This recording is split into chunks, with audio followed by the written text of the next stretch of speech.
Pemirsa, untuk mengetahui perkembangan terkini dari pasar mata uang serta transaksi instrumen keuangan lainnya, kita segera bergabung dengan Dealing Room Bank BNI.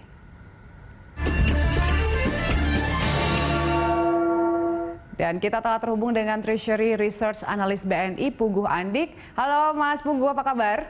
Ya, selamat pagi Mbak Julita. Kabar baik hari ini ya. Baik, nah kalau kita lihat nih perdagangan pada Kamis pekan lalu, rupiah ditutup melemah 0,4% terhadap dolar Amerika.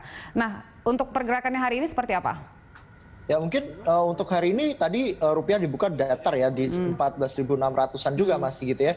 Dan kemungkinan besar hari ini akan sideways ya, karena memang satu dari US-nya sendiri gitu ya, USD pekan lalu juga cenderungnya memang melemah setelah rilis data GDP-nya memang negatif 32,9% ya, meskipun ini sebenarnya juga di atas konsensus sehingga pelemahan USD-nya justru cenderungnya terbatas gitu ya.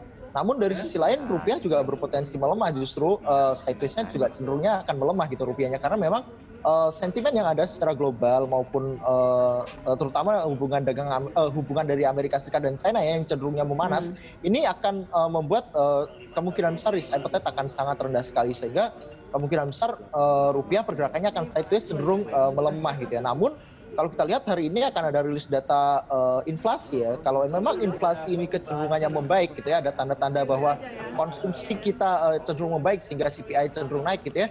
Ini kemungkinan besar akan berdampak positif dan bukan tidak mungkin rupiah justru berbalik menguat nanti di penutupan gitu. Jika rilis CPI-nya cenderung bagus gitu ya. Baik, cukup bagus ya. Nah ini beberapa negara sudah diklaim bahwa resesi gitu, mengalami resesi. Apakah ini masih menjadi sentimen untuk rupiah? Ya mungkin kalau dampaknya secara langsung terhadap rupiah mungkin belum ya, apalagi terakhir juga Amerika Serikat resesi gitu ya.